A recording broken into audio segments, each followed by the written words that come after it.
Bien, vamos a ver la última parte del metabolismo de los hidratos de carbono, la gluconeogénesis. Sabemos que la glucosa sanguínea deriva básicamente de la alimentación, de la mayor parte de los hidratos de carbono digeribles, es decir, de almidón, glucógeno, sacarosa, lactosa, que también tiene, ¿sí? Eh, porque celulosa, por ejemplo, no es digerible. También la glucosa sanguínea deriva de la gluconeogénesis y de la glucogenolisis. Ya vimos el proceso de glucogenolisis. ¿Qué es la gluconeogénesis? Es el proceso que convierte sustancias distintas a los hidratos de carbono, sustancias que no son glucídicas, a glucosa o glucógeno cuando la disponibilidad de la dieta o reserva de glucógeno es escasa. Sería una síntesis de novo de glucosa. Comparte algunas reacciones con la glucólisis, las reacciones que son reversibles, pero hay otras reacciones que son exclusivas y que son desvíos a los pasos irreversibles. Es una ruta metabólica de los organismos heterótrofos, es decir, no autótrofos. ¿En qué órganos se lleva a cabo? Principalmente en el hígado, en un 90%, y en el riñón, en la corteza, un 10%. Y ocurre principalmente en el citosol, y ya vamos a ver por qué decimos principalmente, porque hay alguna reacción que ocurre en la matriz mitocondrial. En ayunas también puede ocurrir este proceso de gluconeogénesis en el intestino delgado. ¿Cuál es el destino de la glucosa sintetizada por gluconeogénesis? Básicamente el sistema nervioso y el músculo esquelético, la formación de glucógeno, glucoproteínas, disacáridos, etc. Es decir, para lo que se necesite la glucosa. La importancia biológica de este proceso es que permite aportar glucosa a los tejidos cuando el aporte de la dieta o los niveles sanguíneos no son adecuados, es decir, que son bajos. Hay tejidos que necesitan un aporte continuo de glucosa, por ejemplo, el cerebro, cuyo combustible, la glucosa es el combustible primario. Y el glóbulo rojo o eritrocito utiliza glucosa como único combustible. El consumo de glucosa por el cerebro por día es de aproximadamente unos 120 gramos por día, mientras que el total del organismo es 160 gramos por día.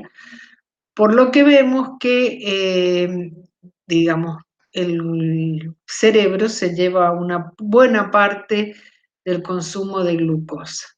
Y las reservas de glucosa en los líquidos corporales es de aproximadamente 20 gramos y de glucógeno como 160 gramos, perdón.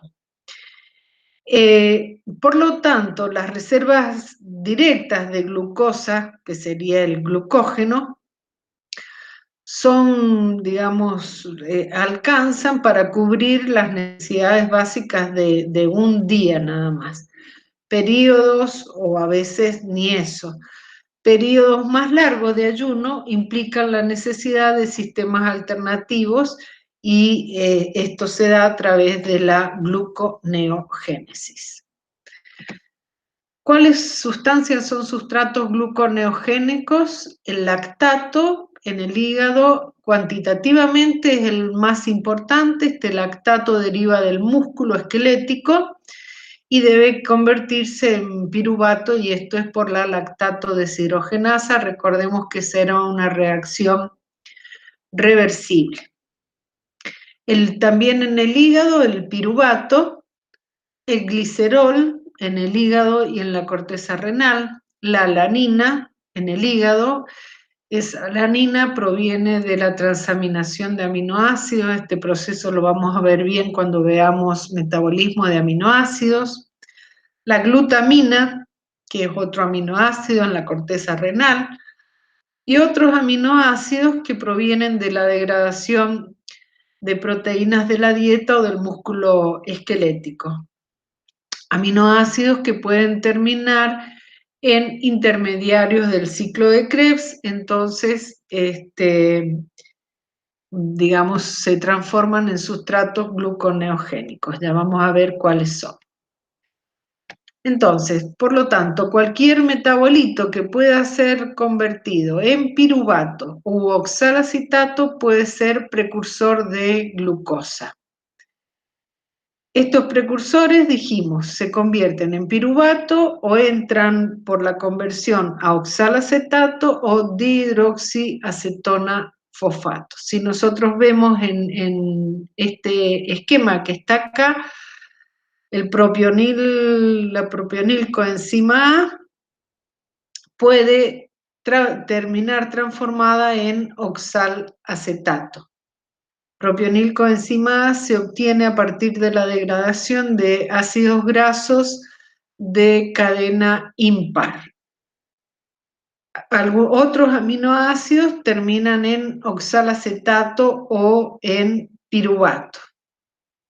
Piruvato dijimos que era, lactato, que se transforma en piruvato, principales precursores gluconeogénicos. Esta es la ruta inversa, casi inversa, digamos así, a la glucólisis para terminar acá en glucosa. La alanina es un aminoácido que puede transformarse por transaminación en piruvato.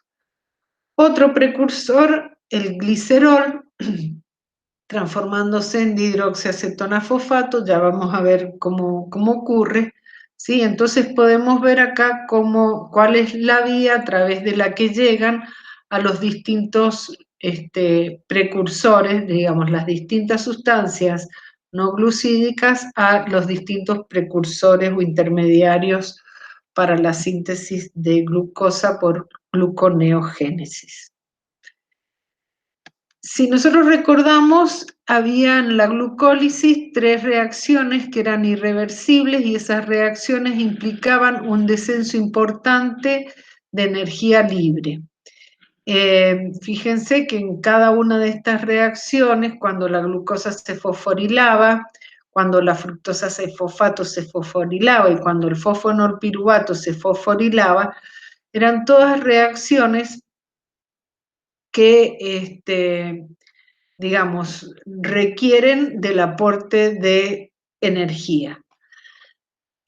Por lo tanto, ir cuesta arriba, eso exige un gran aporte de energía y por lo tanto hay que rodear estas barreras energéticas. La gluconeogénesis no es la inversa de la glucólisis, aprovecha, sí, las reacciones reversibles de la glucólisis. Y enzimas específicas logran revertir el proceso completamente. Vamos a ver entonces cuáles son los rodeos o los desvíos que logran revertir la glucólisis para transformarla en gluconeogénesis. Debemos prestar atención acá porque comenzamos por la parte de abajo.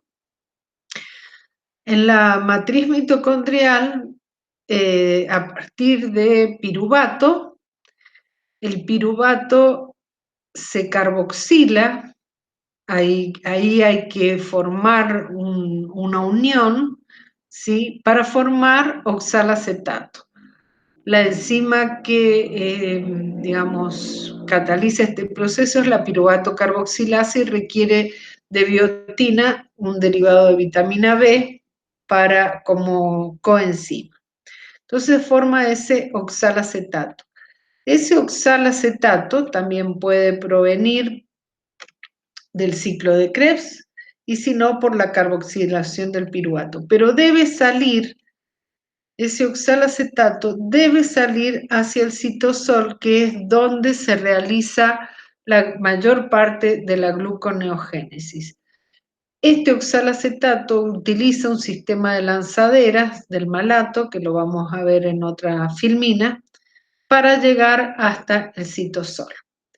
Allí el oxalacetato, en presencia de guanidín trifosfato, que es, digamos, dador de grupo fosfato, se transforma por la fosfoenolpiruvato carboxiquinasa en fosfoenolpiruvato. Recordemos, el fosfoenolpiruvato era uno de los intermediarios de la vía glicolítica. Luego, otra la reacción que era irreversible era cuando se formaba la fructosa 1,6-bifosfato. Entonces, para ir de fructosa 1,6-bifosfato a fructosa 6-fosfato hay que hacer otro rodeo, y la enzima ahí es la fructosa 1,6-bifosfatasa, es una de las principales enzimas que regula la gluconeogénesis. Y el tercer rodeo es la formación de glucosa libre a partir de glucosa 6-fosfato por la glucosa 6-fosfatasa. Esa enzima está presente solo en hígado, riñón e intestino y se ubica en el retículo endoplásmico. Ya vamos a ver por qué se ubica en el retículo endoplásmico.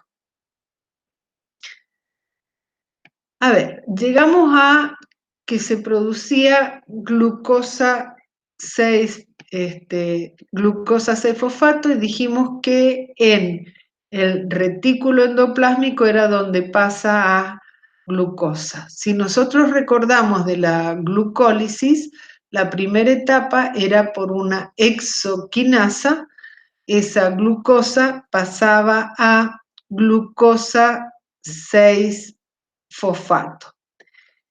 Esa glucosa 6-fosfato, si fuese hidrolizada, digamos, ese enlace fosfato por la glucosa 6-fosfatasa, esto casi que se transformaría en un ciclo, digamos, fútil, que se llama, o no útil, y encima consumiría ATP.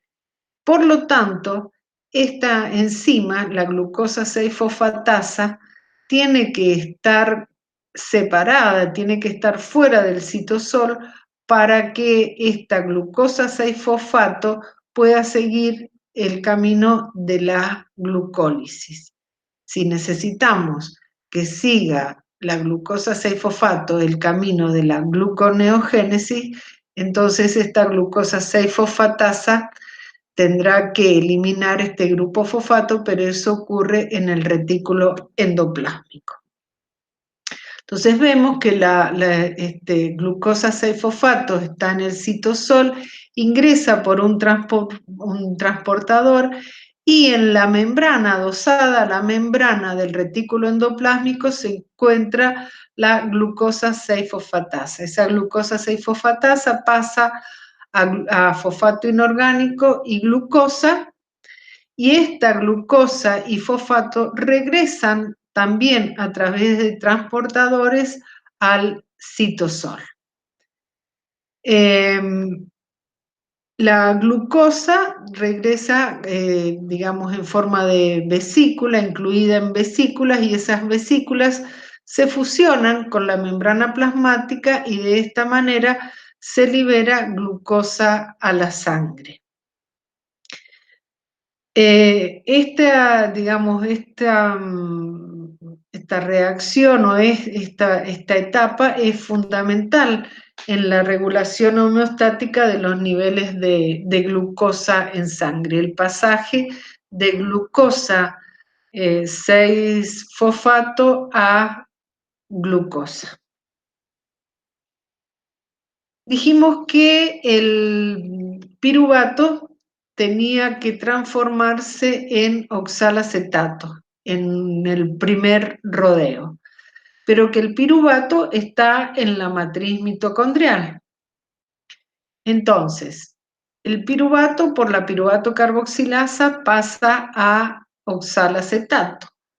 Este oxalacetato no puede atravesar la membrana interna mitocondrial, que ya vimos que era impermeable a la mayoría de las sustancias, salvo a moléculas como el oxígeno, el dióxido de carbono o el amoníaco.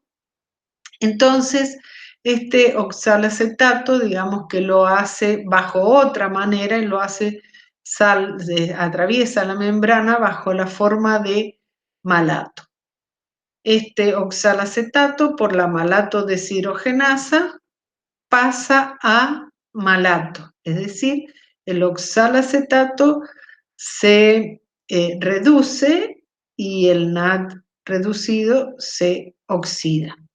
Este malato atraviesa la membrana interna mitocondrial y después, por otra malato deshidrogenasa, pero en este caso citosólica, el malato se oxida a oxalacetato y el NAD se reduce, ¿sí?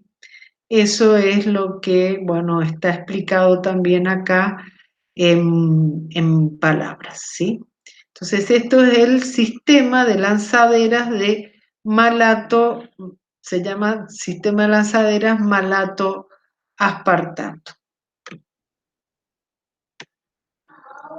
Acá podemos ver las reacciones, o digamos, en realidad no son las reacciones, sino vemos los distintos intermediarios de la glucólisis y de la gluconeogénesis. Vemos que comparten intermediarios y que hay reacciones que son reversibles. ¿Mm? Pero en cambio, aquellas reacciones que eran irreversibles, en esas es donde es necesario dar el rodeo. Estas que están marcadas bien con rojo eran las reacciones irreversibles, las de la izquierda, las reacciones irreversibles de la glucólisis. Entonces tenemos acá primero la carboxilación del piruvato, ¿sí? Por la piruvato carboxilasa, que vemos que requiere ATP, pasa a oxalacetato. La otra es desde el oxalacetato al fosfoenolpiruvato por la fosfoenolpiruvato carboxiquinasa o quinasa directamente, que requiere GTP. Y el pasaje, otro que requiere ATP es el pasaje, pero ese es reversible, de 3-fosfoglicerato a 1,3-bifosfoglicerato. Entonces vemos que acá se requieren un ATP, un GTP y otro ATP, pero como estamos con moléculas de 3 átomos digamos, que son dobles, se necesitan 2 de piruvato para llegar a una glucosa, por lo tanto 2 oxalacetato, 2 fosfoenolpiruvato, acá se va un dióxido de carbono, nuevamente acá tenemos 3 átomos de carbono, oxalacetato en piruvato, oxalacetato 4 átomos de carbono y fosfoenolpiruvato 3 átomos de carbono. Entonces se necesitan 6 enlaces de alta energía para la gluconeogénesis. Entonces, por lo tanto, el balance global de la gluconeogénesis sería 2 de piruvato más 4 ATP más 2 GTP más 2 NAD reducido más 6 moléculas de agua que nos van a dar una molécula de glucosa.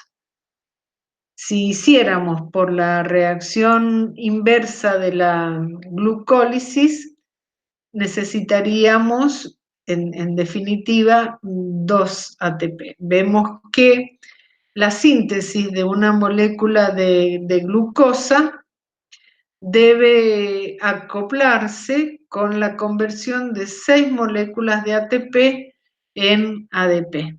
Por lo tanto, si restásemos entre lo que es la gluconeogénesis y la glucólisis, tenemos un costo extra en la gluconeogénesis de 4 moléculas de alto potencial de transferencia de grupo fosforilo, 2 ATP y 2 GTP. Esa energía se utiliza para convertir una reacción que es energéticamente desfavorable, que sería la inversa de la glucólisis o de la glicólisis, en una reacción energéticamente favorable. Fíjense que nos da un delta G de menos 9 kilocalorías por mol. Por lo tanto, hay acoplamiento, en este caso hay acoplamiento energético. Vamos a ver ahora la regulación de la gluconeogénesis. Se regulan las enzimas, sufren una regulación alostérica y también una regulación a través de hormonas, como es el caso del glucagón, ¿sí? Recordemos que la regulación alostérica estaba dada en general por los sustratos o los productos. Por lo tanto, los factores que regulan en forma positiva a la glucólisis en general van a regular en forma negativa la gluconeogénesis y de esta manera se minimiza el gasto energético.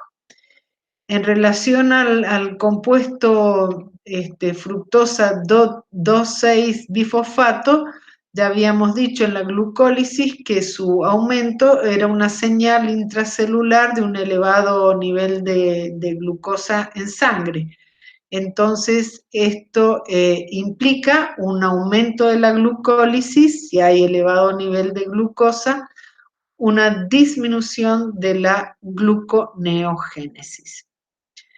El glucagón estimula la gluconeogénesis. Entonces, acá tenemos todo esto que ya habíamos visto para la glucólisis, que esta glucosa 6-fosfato inhibe a la hexoquinasa y es activada por el fosfato inorgánico. Fijémonos que acá en la gluconeogénesis, esta glucosa 6-fosfatasa es inhibida por la glucosa, es decir, si hay mucha glucosa, bueno, queda como glucosa 6-fosfato y esta glucosa 6-fosfato se irá hacia la glucogenogénesis en vez de ir a la gluconeogénesis, ¿sí? Entonces, estos actúan como inhibidores de la enzima AMP y glucosa. En el caso de la fructosa 1,6-bifosfato, bueno, vemos que la fosfructoquinasa era activada por ADP y AMP y era inhibida por el ATP. Por lo tanto, en el caso de la fructosa 1,6-bifosfato que pasa a fructosa 6-fosfato y la enzima es la fructosa 1,6-bifosfatasa, el que activa el activador es el ATP, ¿sí? Mientras que la inhiben el ADP y el AMP cíclico, lo mismo que la fructosa 2,6-bifosfato. Todos los que acá actúan en la glucólisis actúan estimulando, en la gluconeo actúan inhibiendo. En el caso de la fosfoenol-piruvato carboxiquinasa, la inhibe el ADP y la piruvato carboxilasa es estimulada por el ATP, es decir, hay ATP como para que pase a oxalacetato, ¿sí? Por la acetilcoenzima A. Si hay mucha acetilcoenzima A, es una señal de que también hay mucha energía, entonces no hace falta ATP y eso puede pasar. Digamos, el piruvato puede pasar a glucosa y, digamos, almacenarse como glucógeno. Y es inhibida por el ADP, que el ADP era una señal de baja energía, entonces en ese caso el piruvato va a pasar al ciclo de Krebs. Cuando se eleva el AMP, eso quiere decir que la carga energética es baja, hay necesidad de síntesis de ATP, entonces se activa la glicólisis.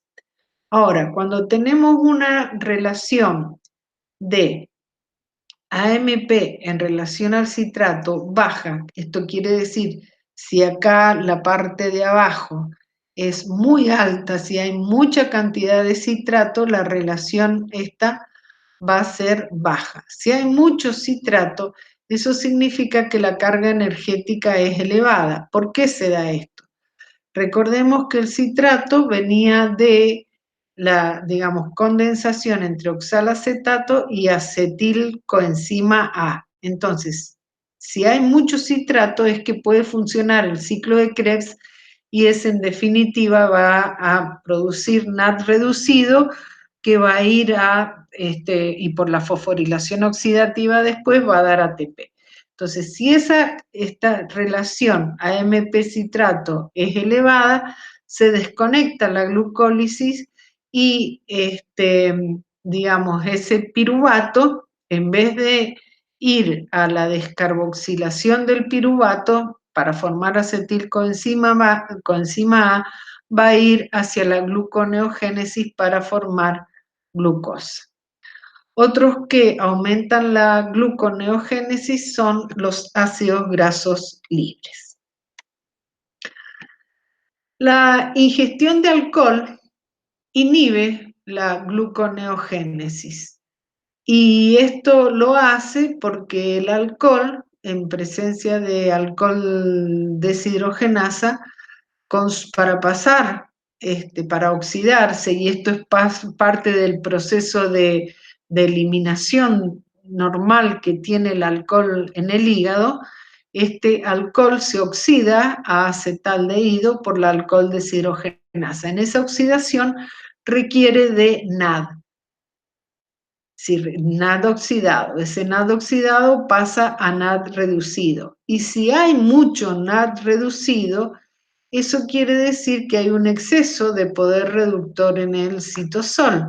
Si hay un exceso de poder reductor en el citosol, eso dificulta la gluconeogénesis hepática. ¿Por qué? Porque por un lado va a forzar el equilibrio de la reacción esta de la piruvato, de la lactato deshidrogenasa, a la formación de lactato. Y por otro lado va a forzar el equilibrio de la reacción de la malato deshidrogenasa hacia la formación desde el oxalacetato a la formación de malato. En consecuencia, se va a consumir piruvato y se va a consumir oxalacetato y estos no van a estar disponibles para la gluconeogénesis.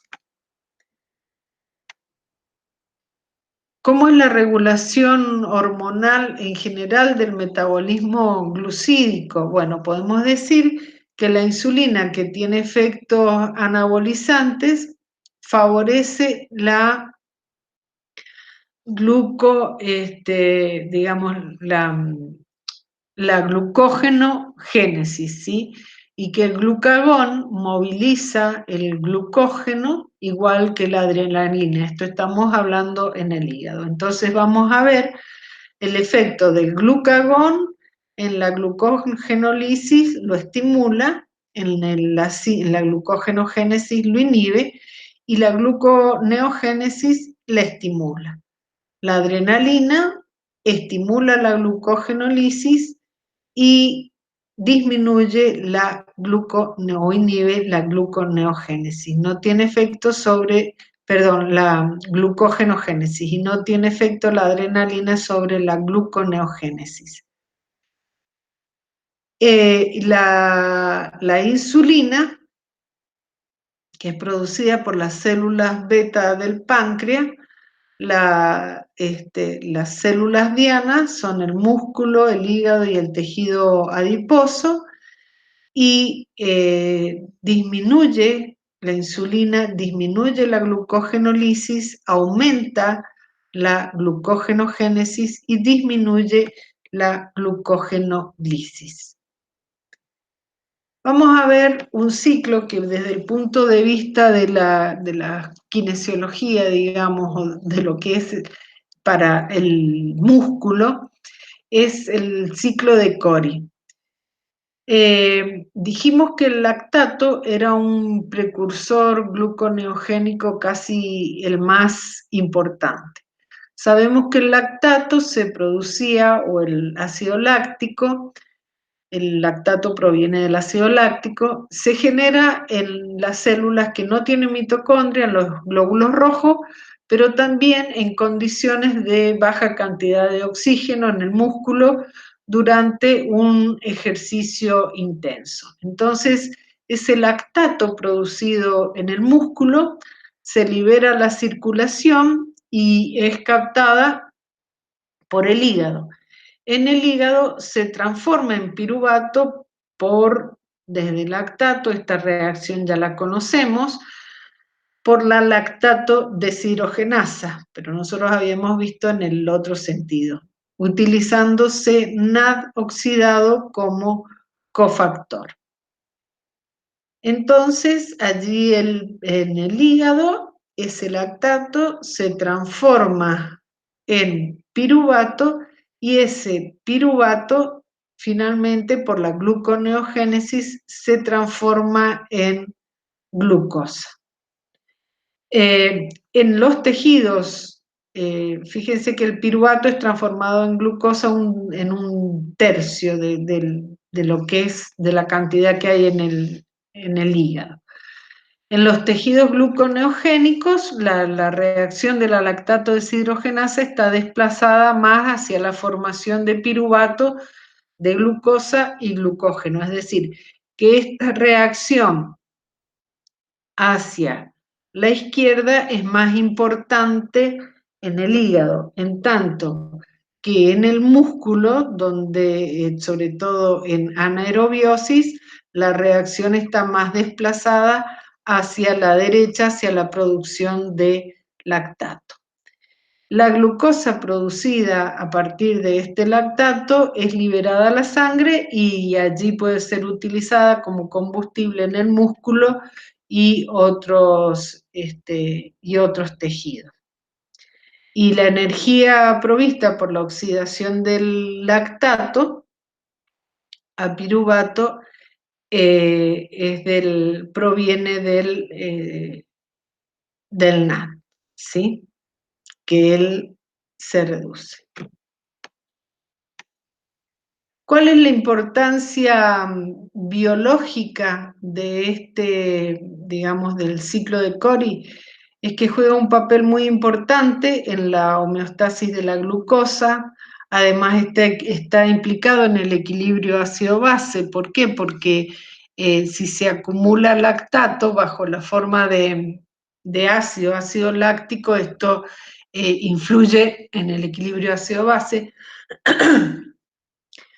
representa una manera de redistribución del glucógeno muscular, también permite que los músculos trabajen hasta que se reponga la respiración aeróbica, permite la regeneración de NAD para continuar con la glucólisis, esto en el músculo. Además, produce ATP para que la célula muscular pueda obtener energía y tenga autonomía frente a la hipoxia. Y este proceso no puede continuar indefinidamente porque el gasto por cada vuelta es de 4 ATP, entonces, bueno, en algún momento el músculo tiene que estar en aerobiosis para producir mayor cantidad de ATP. El glicerol como precursor gluconeogénico. Bien, en donde decíamos que la gluconeogénesis se produce básicamente un 90% en el hígado. Entonces, en el hígado, o producto de la lipólisis en el tejido adiposo, el glicerol llega al hígado Y en el hígado, ese glicerol, por una quinasa, es fosforilado a gliceraldehído. Además, el glicerol es un alcohol, pasa a aldehído, es decir, se oxida. Digamos, gliceraldehído 3-fosfato por una isomerasa puede pasar a dihidroxiacetona fosfato. Y esta dihidroxiacetona fosfato puede, digamos, unirse al gliceraldehído por una aldolasa y formar fructosa 1,6-bifosfato, y de acá, bueno, seguir la vía hasta formar glucosa. Es decir, que a partir del glicerol proveniente de la hidrólisis, digamos, de los triglicéridos, este glicerol pasa a gliceraldehído, que puede transformarse en dihidroxiacetona fosfato y entre los dos fructosa 1,6-bifosfato y seguir la ruta de la gluconeogénesis. Otro precursor importante, dijimos que era la alanina, que es un aminoácido. Este ciclo lo vamos a ver un poco mejor cuando veamos digamos, cuando estemos en la unidad o en el eje del metabolismo de los aminoácidos, porque ahí van a entender bien qué es la transaminación. ¿Sí? Pero la alanina en el músculo, digamos, transamina con piruvato y se produce digamos, se produce piruvato, pero el piruvato no va por sangre, digamos. En general va a ir la alanina. Entonces, la alanina, a ver, veamos acá las reacciones, es mucho más fácil. El piruvato toma del glutamato este grupo amino. El glutamato es un aminoácido, por eso se llama transaminación, y se convierte en alanina. Esta alanina va por sangre hacia el hígado, vamos por acá. Cuando llega al hígado, esa alanina nuevamente, por la reacción inversa, transamina con este compuesto y da piruvato, ¿sí? Transamina con alfa-cetoglutarato para dar piruvato. Ese piruvato se transforma en glucosa, esta glucosa va a la sangre, llega al músculo.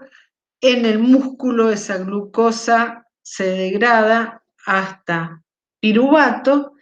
Ese piruvato transamina con el glutamato, se produce la alanina, que es es la reacción que tenemos acá, ¿sí? Se produce alanina que va por sangre. Pero a su vez esa alanina proviene digamos, de la degradación de proteínas musculares, ¿sí? La alanina es un importante portador de amoníaco hacia el hígado, ¿sí? Y el piruvato desde el músculo hacia el hígado.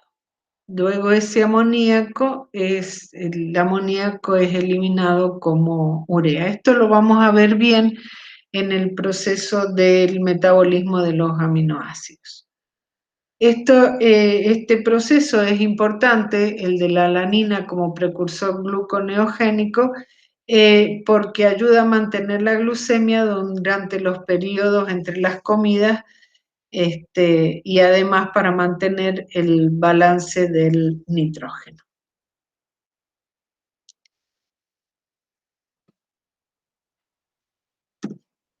Bien, y dijimos que había aminoácidos que podían ser o que eran gluconeogénicos. Fíjense, todos estos aminoácidos que están en rojo son gluconeogénicos, que de alguna manera son aminoácidos que de alguna manera pueden transformarse en algún intermediario del ciclo de Krebs.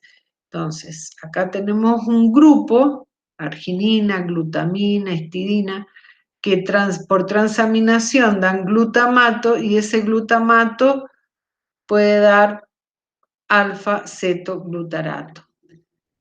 Acá hay otro grupo, isoleucina, metionina, que lo hacen al succinil coenzima A. Fenilalanina y tirosina a fumarato. Asparagina y aspartato a oxalacetato. Alanina, cisteína, glicina, glicocola, serina, triptofano a piruvato. Es decir, esto no es necesario que se acuerden cuáles son en cada uno, pero sí, bueno, saber que hay aminoácidos que terminan, digamos, como alfa-cetoglutarato, que pueden ingresar al ciclo de Krebs a la altura del alfa-cetoglutarato, del succinil coenzima A, de fumarato, de oxalacetato, y este oxalacetato, entonces, transformarse por, digamos, salir y entrar a la gluconeogénesis, igual que el piruvato, sí que puede ingresar a la gluconeogénesis. Bien, y acá termina la presentación.